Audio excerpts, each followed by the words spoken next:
Maybe he had like a dumb wife. And he's like, y'all need to go to school. God, you're the worst. Y'all, help me beat this man up in the comments, please.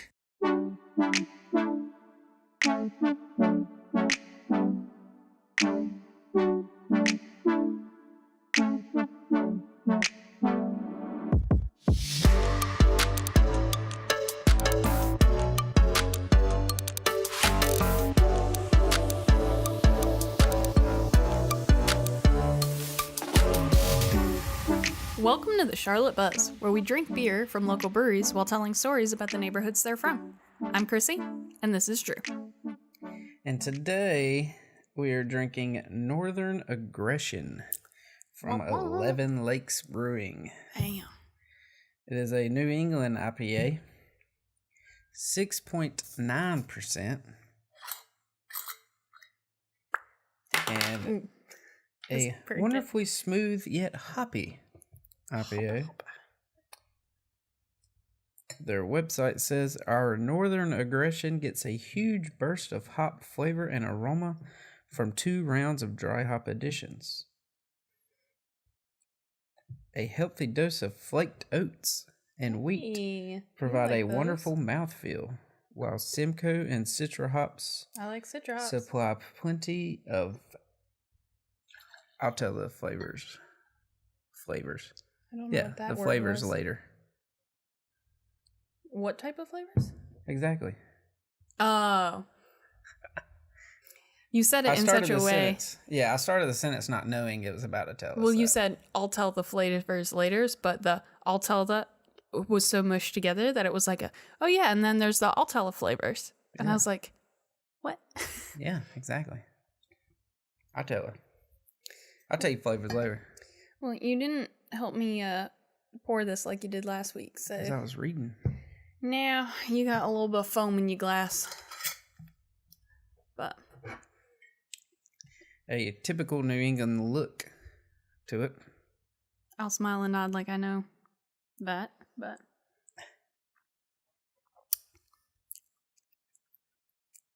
Good mouthfeel. As per the the words they said. You think it had something to do with the oats and the wheat that gives it that good mouthfeel? Maybe. That's what I'm going to say. That's strange. I feel like it's a little more, not carbonated, but kind of. Like it's got just a little bit more of the bubbly feel than just like totally smooth feel. Mm-hmm. I think it has a smooth like drink to it. But. Okay. Specific flavors.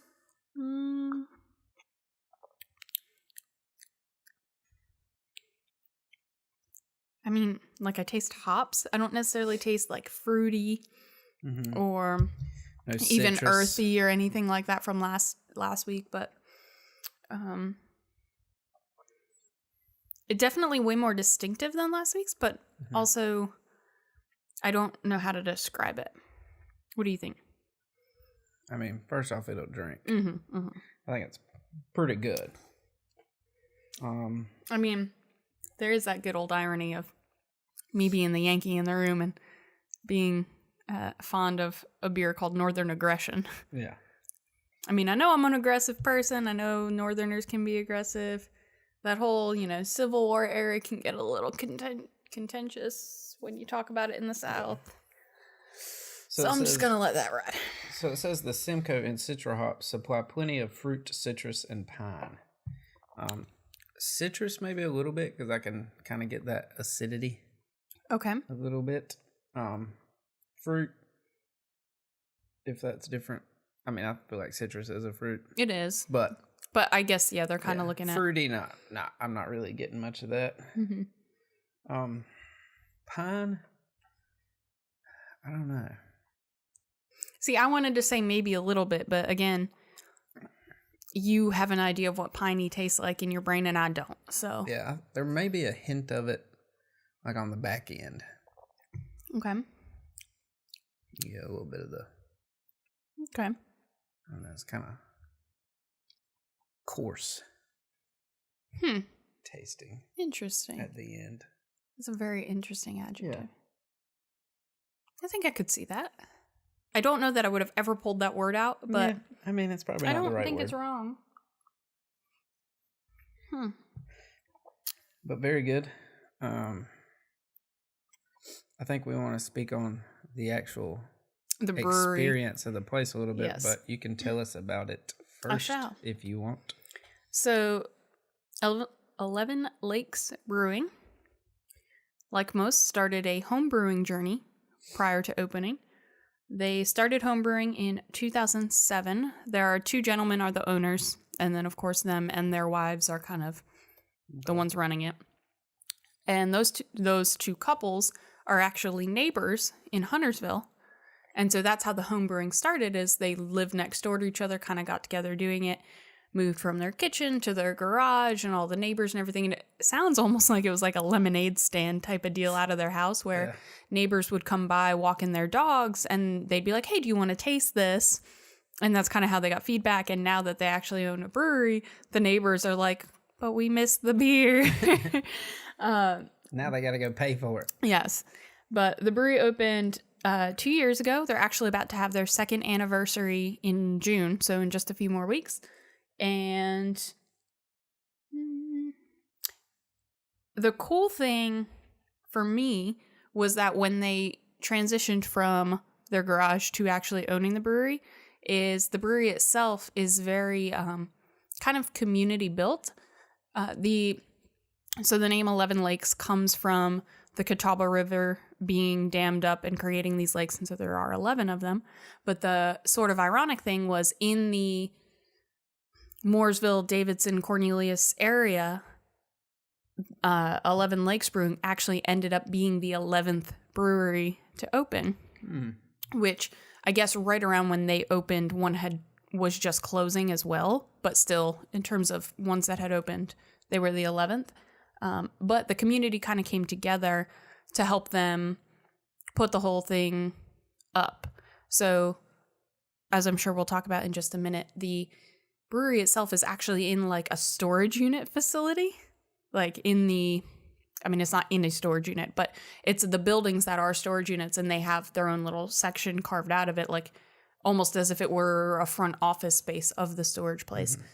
But they came in and decided they wanted to self-fund everything. They didn't want to have to deal with investors and to change who they are and what they were about or any of that. They just wanted to do it. And so aside from actually like furnishing and decorating and designing and all that, it just became kind of a community project, and something that I thought was just actually really cool. And I wished I had known prior to us going was the actual bar top that they have is like a hand-me-down from D9, who was an earlier opened brewery up there. And they made kind of jokes about the styles of beers that they'll make, and they're going to just leave all the sours to D9 because that's more their thing. And like, it's not, I think the entire brewery culture in the greater Charlotte area isn't super competitive, like cutthroat competitive. It's much more of a community and like friendly jabbing type of stuff. And so I just really love that they kind of even take it a step further. Like, oh, we'll do our little thing, you do your little thing, and let us each have our specialties and still work together. And I also did just want to mention, we decided to go with 11 Lakes as this week's podcast, just kind of counterbalancing. Last week, we went super south of Charlotte down into the Rock Hill area, and now we're just going to go right up north and hop up there. And yeah. But do you want to start off with our experience that we had there? Well, yeah, I was going to talk about pulling up to the place first. That I just ruined? Yeah. Sorry, go ahead. Just how confused we were at first. Because we did not know it was a storage suite. No, we were actually following the GPS. And I was like, well, there's a road, like, it's telling us to turn up ahead. And I was like, I guess they're in that storage unit. Ha ha. And they were. Yep. And you couldn't really see. There wasn't a lot of signage or any of that. Yeah. But we knew it was a brewery when there were people exercising out front. We were like, well, that's not normal for a storage facility. Yep. Definitely a brewery there. There's people working out. Yeah. Which is actually a really cool thing, I think, also to just know, like, there's people exercising, there's beer here. Yeah. I think that's a great culture. Mm-hmm. Love that. But cool little place. Mm-hmm. The people there were very friendly. It was, I would... Not overly so, though. Right. I would venture to say this is my favorite experience at a brewery. Okay. Like, there was nothing specifically... Nothing about the look or feel necessarily. I mean, the look or feel was nice. I enjoyed the way they decorated it and worked with the space because the space itself, being where it is very... Clean, straight lines, almost office-y feeling. It's got a very tall ceiling, but it's got, the drop ceiling, like, panels, and it's just very straight, and all those very corporate-looking front glass doors and the whole nine, but you walked in and you're kind of transformed into a different feel of a place, and I respect that they were able to make that happen. But, again, nothing necessarily... grand gesture of, oh, this really exciting thing happened, and so that's why the experience was so great. But we walked in, and the people, it was, I had said to Drew when we walked in, it was literally, I felt like I was walking into an episode of Cheers, where we came in, and it was like, the vibe was that everybody would turn you and go, Norm, and then go back to drinking, where we came in and we ordered a few beers just to sit there and try them, and everybody's sitting around the bar, talked to us for just a minute, but not overly pushy. They talked to us and were super friendly, but didn't overly attach themselves to us. And it was just like real nice, friendly conversation. Talked to the bartender, cool, grabbed a seat, had our beer. And then as we would kind of just sit there and people would come and go and we'd go up to the bartender and back and forth, like conversation was just so easy. The people were, like, very comfortably friendly, where they were not overly friendly, and you're just like, oh, God, get me out of here. How do I get away? Yeah. And they weren't rude. They weren't standoffish. You didn't feel like you were just kind of sitting there off on an island. It was just the most perfect blend of friendliness that I've seen ever. Yeah. And I just was left with a really great feeling after that, which I didn't anticipate. Yeah. It was because I don't like people to talk to you the whole time. Mm-hmm. I don't really like people that much. Says a man who last week said, hey, come talk to us. You like talking to people in the digital sphere. Yeah. But yeah, it wasn't over the top. Mm-hmm. They just asked you how your beer was. Talked to you about flavor profiles. Yeah. That kind of stuff. He told us he went to the Untapped Festival and had a good time. Mm-hmm. So put one mark on the tally board for good time. Still waiting to hear y'all's, so help us tally some. But yeah, overall, just a really cool great spot. Experience. Yeah, we'll be going back. Yeah, definitely. And like I said, they are having their 2-year anniversary bash June 1st. Yeah. So go check it out. Definitely worth the stop. Definitely worth the drive if you're not in that area. Yeah. And it's not too bad to get to. I mean, no. We took from 485. We took not a back road, but we hopped off of 77 because. Yeah. Took the first exit off of 77 and then. Just rode parallel and. A couple miles. Yeah. So you could have even went down to Sanfur. Mm-hmm. Because we crossed over Sanfur, but I mean, not a bad ride. Yeah, go check it out. Definitely worth it. The people are great. They've got a good. And this is something I did say too. Is we did as an IPA person, we came in, found 2 IPAs on the menu, and we each ordered one so we could try them both, and then went back because we were just intrigued by some of the other beers and got a flight of 4 very non-IPA different beers, and I don't think I could sit there and drink a full pint of any of them because, again, just not... I'm definitely growing in my flavor range, but I'm just not there yet. But, and I said this when we were there, is specifically could not say that any of them were bad. I think they were all very good. Mm-hmm. It just wasn't my thing. Yeah. They had a oatmeal stout that tasted exactly like an oatmeal raisin cookie. He's not wrong. Exactly.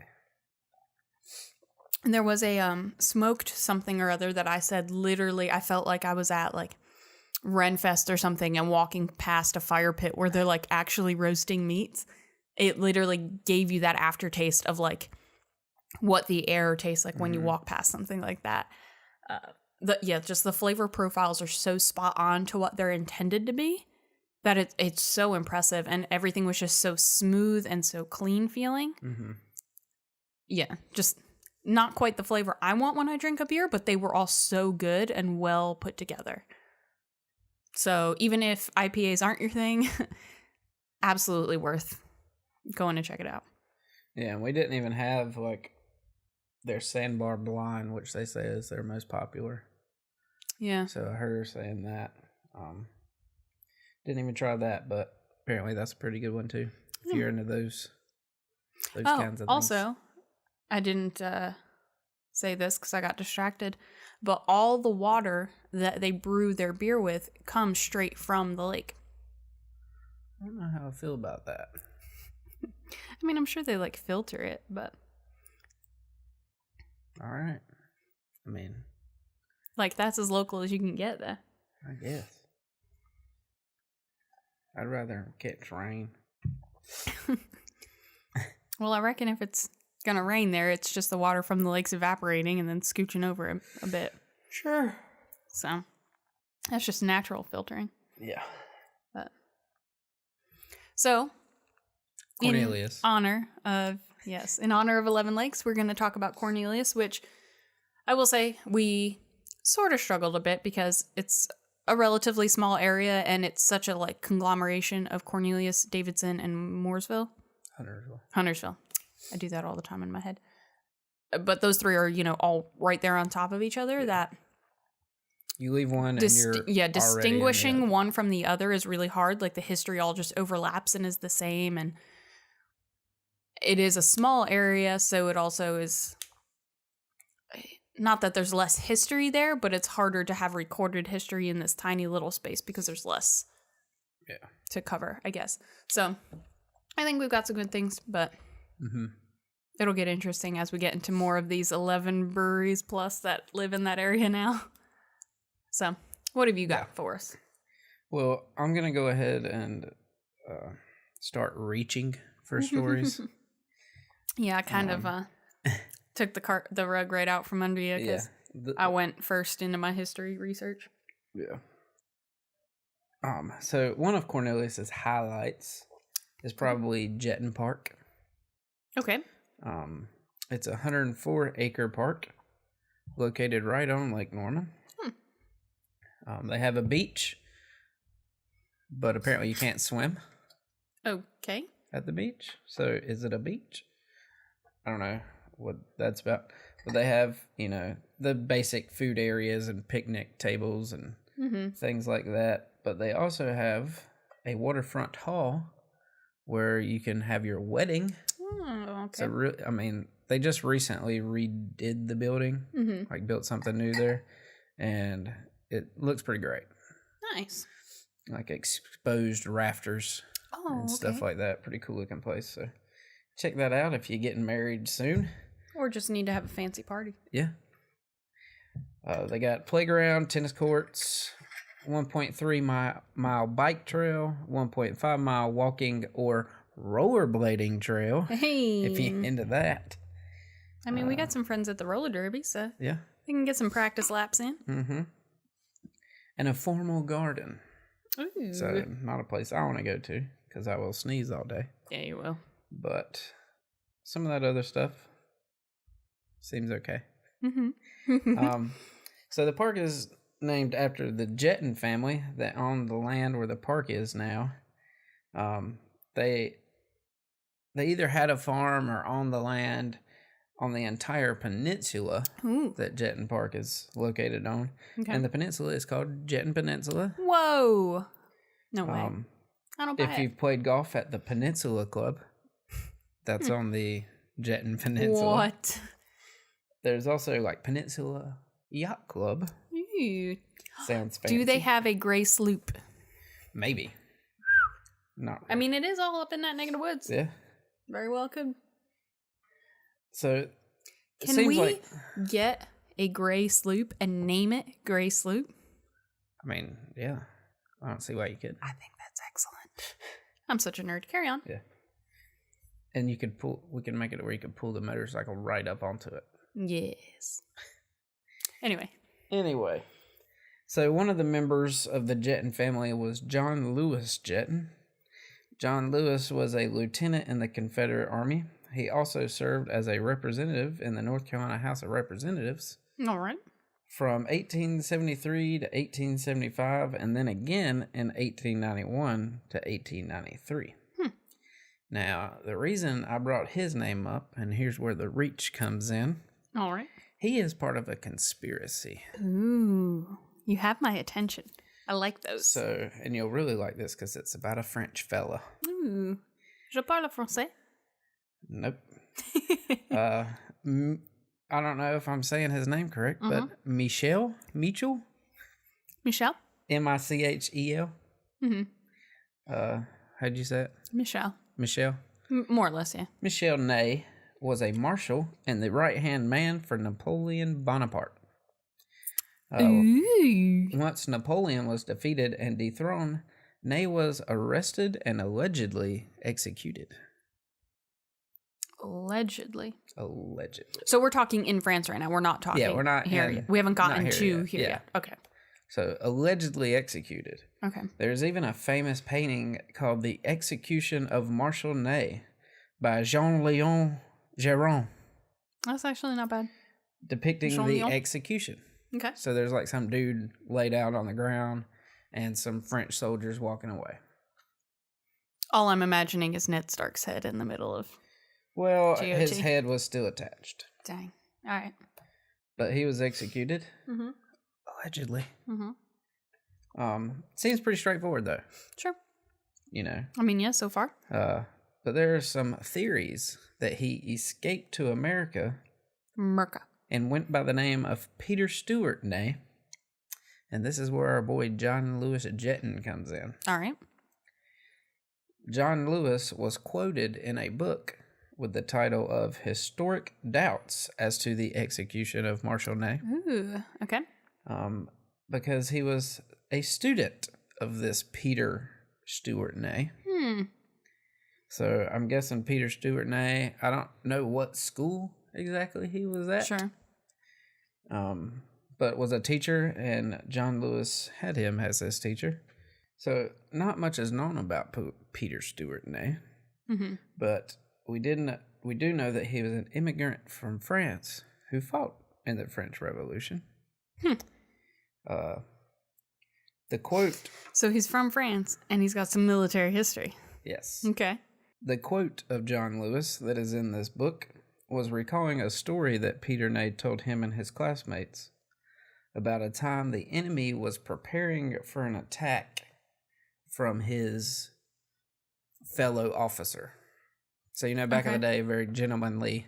Yes. Front to front, you know, face on battles. Right. Enemy was preparing for an attack from his fellow officer, and he kind of blindsided the enemy. Okay. Told the story about that, and John Lewis found a book in the Davidson library where it was called Napoleon and His Marshals, and depicted almost Peter's story word for word. Ooh. And the marshal who was in charge of this certain battle was Marshal Ney. Ooh. And according to John Lewis, the sketch of Marshal Ney was an exact likeness of our teacher Peter. Ooh. I like it. Tricky. I think Homeboy Artist was just there to be the setup to, like, you know, there wasn't quite photography and all that. So he made this painting just to be like, nah, see, it's recorded. It happened. Yeah. And that's how they had to do it back in the day. Paintings. That's what I always love. Like, one of my favorite things to do is just go through the internet and like I can't even specifically get on Tumblr myself, but like I'll just Google or like Pinterest screenshots of Tumblr comment conversations. Mm-hmm.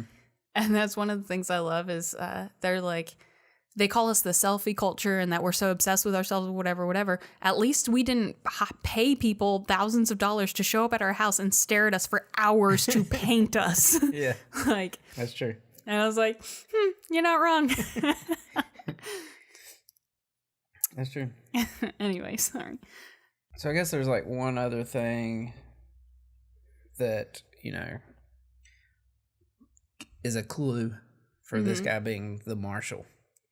Aside from sketchy proof of death, exact likenesses and stories existing elsewhere. Okay. So whenever he died, well, there was little known about his life prior to being a teacher. Okay, that was going to be the question. Yeah. Which one, quote, air quotes, are we talking about? Yeah, Peter. Okay. Not much is known about him prior to being a teacher and showing up. But when he died, his gravestone revealed that he was born the same year as Michel Ney.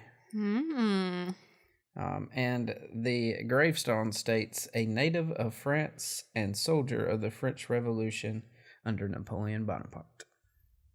Dude, it is totally the same person. See, I didn't look all this up, but there is a guy who disputes this.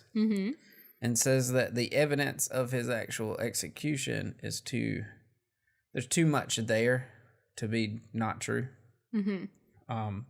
Saying that they would have had to have switched him out with somebody else because somebody died. I mean, yeah, but that's not Marshal Ney. Unheard of. Yeah. And he went back and searched, and there was a Peter. See, that kind of stuff is like super not unheard of during those times, and you could get away with it because we didn't have DNA testing and all that kind of stuff. So it's like, oh, there was a body, looked kind of the same. Sounds good. Yeah. And there wasn't, not even social media, but like media at all to have photos of people to say like, oh, I knew this Marshal Ney guy was, you know, brown-haired, about this tall. Cool. Well, and that's all you know. He was actually a very well-known but still guy. He was Napoleon's number 2. Right, I get that, but still, how precise are all of your visuals of him? They called him basically Ginger, because he was different than most, so it'd be kind of hard probably to... I don't think so. I get what you're saying. Yeah. I think this guy has evidence. I didn't look at all his evidence of why he's saying that Peter is his own person. I don't buy it. Yeah. Peter's a fraud. It's one thing that could point either way of they just played this out as a bigger story so that you would not question it. But apparently when whoever was executed that day refused to wear a blindfold and wanted to give the order to fire himself. Interesting. So. Interesting. I don't know. But kind of a brave gesture. I mean, yeah. I've read something too of, oh no, I didn't read it. I listened to this other podcast by these two British, well, the one girl's this British girl I watch on YouTube, and then it's her friend who I think is actually Danish. I'm not quite sure. But they have a podcast, and it's kind of a, let's look at women in history and different stuff like that. And they were talking about this woman who refused to wear a blindfold, and instead of like reacting in fear to the firing squad, like blew them a kiss as they shot her down.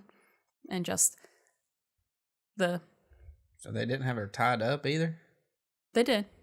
But it was how'd like, she go?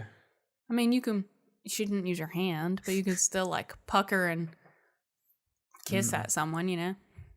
I reckon. But it was just the cool strength behind it. And especially you don't really hear about women being under a firing squad often. So anyway, I think Peter's stake. Well, she wasn't claimed for being a witch. Oh. We're not in Salem. So I think Peter's full of it. Maybe, but we'll never know. Mm-hmm. So that's kind of my tie-in to Cornelius. Some dude from Cornelius said something about some dude, and that's how it's related to Cornelius. But it's interesting. Yeah, but luckily enough, it was a big-time Cornelius name that they even named a park after his family. So it makes sense. It works, right? Yeah. And it was a nice plug for the area and some weddings and some festivities. Yeah, I tried to give it a little more. Okay.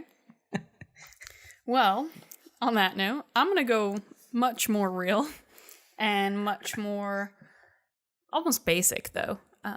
I'm just going to go into the actual history of how Cornelius itself was created and like why it's distinguishable from Davidson and Huntersville and all that. And just a little bit about, I guess, behind the name of Cornelius. Cool. So Cornelius itself was founded in 1893, and then it was officially incorporated in 1905. Not really sure what the difference is. I mean, I guess I do, but not like really down to specifics. But nonetheless, it was named after the financial backer of the town's cotton mill. And I'm going to get into that a little bit in a minute. But basically, what happened is Davidson existed at whatever point. And there are these two cotton firms, or cotton buyers, I guess. There was the R.J. Stowe Company and the Sloan Brothers. And so they each had their own weighing machines and their own mechanisms. And so they would buy cotton from all the farmers. And there was this kind of... it seemed fine, I think. And then Charlotte proper hired an official, like, government-hired cotton weigher. Like, made that a position. And from there, it became a topic of debate in the surrounding areas. And so specifically, since there were two firms kind of going head-to-head in Davidson, it became a hot-button issue of, should we have an official weigher? Does that take out less possible corruptness in the area? So what should we really do about it? And so those two firms, surprisingly, ended up on the opposite ends of the spectrum, where Stowe wanted to keep weighing his own materials, and the Sloan Brothers were in favor of somebody else being appointed and just handling it for everybody. And so there were elections over it. It ended up that they voted for a town official weigher, and there was new legislation written. Like, it was a whole big shebang for that to happen. And Stowe still just really didn't like it, and so he moved his weighing materials, his scales and all of that, just outside of Davidson city limits, and just like bought some property, put all of his stuff there. And he kept his like the main part of his business still in Davidson, but kind of had that outside of town. And so it left a good bit more people working with Sloan for a little bit, with the Sloan Brothers. And then after a while, where Stowe had put his scales and everything outside of town was more or less at the bottom of this big dirt hill that went up into Davidson. And so over time, this hill became much more muddy and a little more treacherous. And so a lot of the farmers coming into town were just like, I don't really want to risk it. It's kind of dangerous. It's a pain in the butt. Like, I don't want to deal with all of this. I'd much rather just deal with the scales that are right here at the bottom of this hill. And, you know, they knew there was the potential for it not to be weighed as fairly, but it was easier and less treacherous, so it kind of worked out either way. Like, it made it worth it. So Stowe ended up with significantly more business at that point. And from there, the more time he spent building up his business in that front, he said, you know what, we really need have an actual cotton mill here to produce the material straight away. Like, there's no point in continuing to have things all over the place. We can just kind of one-stop shop it here. Mm-hmm. And so he thought it would be the perfect idea for the area, everything else, but he didn't have the money for it. So he knew someone who did. Mm-hmm. He knew people. He knew people. So he got connected with our dear friend, Joe B. Cornelius. JB. And he provided the funds for this cotton mill. And the rest is pretty much history. The town flourished around that mill. We've spent a lot of time on this podcast talking about mill villages. And kind of that same thing. It just helped expand the entire area. And from there, it became its official town and all of that. And so the J.B. Cornelius never actually lived in the Cornelius area. Okay. But since it was basically his funding that made the town possible to exist, they decided to honor him with the naming of it. So that's kind of the history of the town itself. And I just wanted to dive slightly deeper into J.B. Cornelius himself. There's plenty I could actually say about Stowe as well, but I'm going to save that for a later podcast because, like we said, there's not a whole lot to go on with that area. But Cornelius himself was born on September 1st in 1833, and he died on October 23rd in 1914. He's actually originally from Iredell County. Okay. Which right I said, the corner. Yeah, which I said right. Yeah, this time. Yep. Iredell. Shh. As of a book that was written in 1971, so I can't, guarantee for it now, 50 years later, but as of that point at least, his original house was still standing. Okay. I have to say, put all these kind of at this time, just because he's well, that was almost 50 years ago now. Yes. But I mean, even as someone as significant that a town is named after him, there's so little information about him that there's not even a Wikipedia page on this guy, which, I mean, there's Wikipedia pages on freaking everyone. There's going to be one on me soon. Oh, goodness. I'm going to make it. Oh, goodness. But I mean, especially in our world that we live in, if you don't have a Wikipedia page, you didn't exist. Yeah. Really. And so that was actually pretty shocking to me. And so I'm going off of typewriter typed up and scanned into a computer documentation here, which is why it's from 1971. So I'm not sure if that building still stands. I'd love to dig really deep, go to maybe the Cornelius Public Library or something would have something there that would give us a more precise location, and then wander around and see if you can find one of your signs that you like, and check it out. But right now, that's all I have to go off of. Yeah. So, some fun facts about him. As a boy, he lost an eye to a plowing incident. I don't really know how that's possible. I don't know what you do to lose an eye while you're plowing, but granted, I've never plowed, so what do I know? Well, I guess when you're going through the dirt, early 1900s, you can pop a rock up. I guess. I mean, yeah, because we're talking mid to late 1800s. Yeah. So, I mean. You pop a rock, pop rocks. Yikes. So he lost an eye to a plowing incident. He had a brother who died in the Civil War. He himself did not participate because of only having one eye. Mm-hmm. He was an elder at Mount Zion Methodist Church.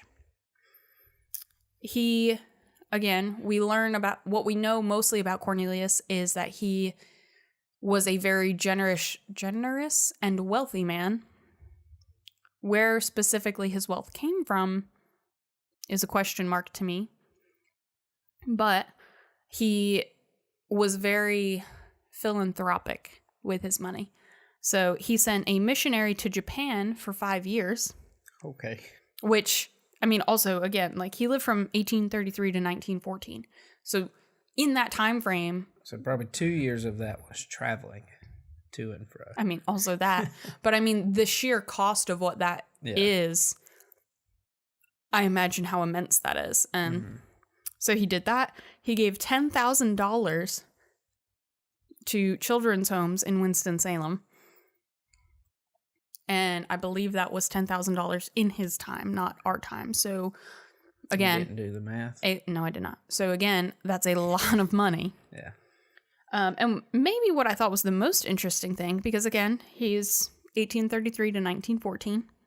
If you consider that time frame, like women didn't have the right to vote until like 1919, I think was, or 1920. I always confuse it because women's suffrage, it's either the 19th or 20th Amendment, and then it's either 1919 or 1920. And that's why I always confuse the two. The 20th. Because one of them is 20 and one of them is 19, and I always confuse which one's which. Oh, no, maybe it was 19. I think it was 1920 and the 19th Amendment. Yeah. Is what I really believe it is. Because 21st Amendment was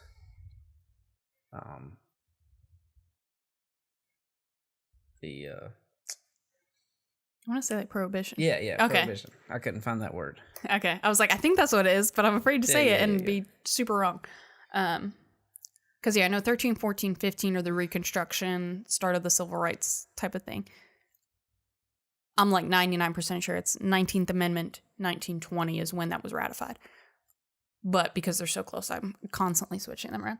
But, so we're still, regardless, we are pre-woman suffrage by several years at his death, let alone the rest of his lifetime. And so what I thought was the most interesting thing is there's a foundation, the Joe B. Cornelius Foundation, where they provide scholarships for women to go to college. Yeah.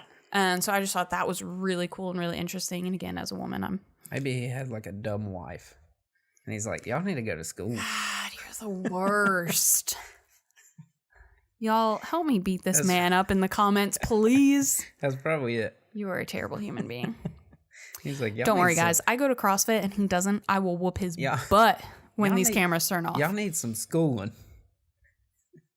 I think that goes the other way these days. Y'all let us get educated and y'all got dumb as a brick. You wish. I don't have to wish. It's true. Anyway.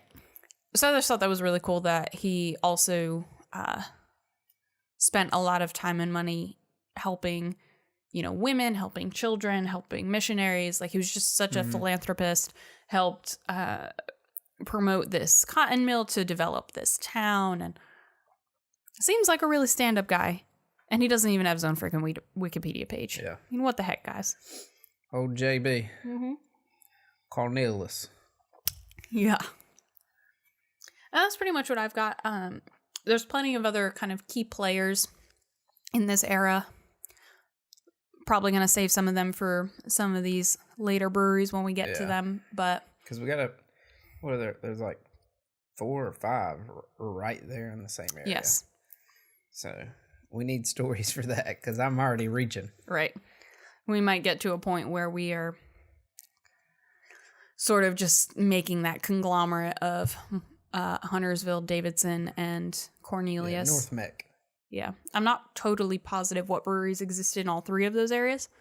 So it may be something that we do the best we can and then start divvying it out to the greater area. Which at this point, like I said, is Cornelius and Davidson for the longest time were the same town, and then it just sort of scooched people outside of town. Yeah, and we might could even start reaching into Iredale a little bit. That's right on the other side. But this is where you guys come into play too. If you're from that area, if you are familiar with it, we're only as good as the internet and what we can get, by going to libraries and that kind of stuff. But personal experiences and personal, like, family passed on stories are huge, and we would really, really love to hear them. And even if you just wanted to point us in a direction, if you don't have all the details, I mean, any of that would be awesome, and we would love to give you that credit and research your ideas deeper. So get over on YouTube if you're not there and just leave us some comments. And like he said last week, we have 100% response rate right now. So yes. It's very solid, 100%. Yes. Plus, we go to breweries every week to test beers and bring them home to podcast about. So, beer. Come meet us for beer. Yeah. Any last comments or things you want to add in this week? I feel like it was a really light week in terms of stories, but... Well, luckily, we liked 11 Lakes enough to talk more about it. Yeah, I mean, yeah, it was truly an incredible experience. And which seems so simple because there was nothing outrageously like, oh man, they gave us all this free stuff. But like, it was nothing like that. It was just real people being real, which you don't realize how rare it is until you experience it. And you're like, oh, that was just amazing. Yeah. It was great. It's pretty good. Yeah. So thank you guys for coming back another week. Like, comment, subscribe. All the things. Yeah. Tell your mama if you didn't tell her last week. If you forgot a Mother's Day present, then send her us because, you know, that's what everybody wants. Yeah. Happy Mother's Day. Yeah. Happy late Mama's Day, mamas. Yeah. So thanks as always. And we'll see you all next week. Chicken leader. Bye.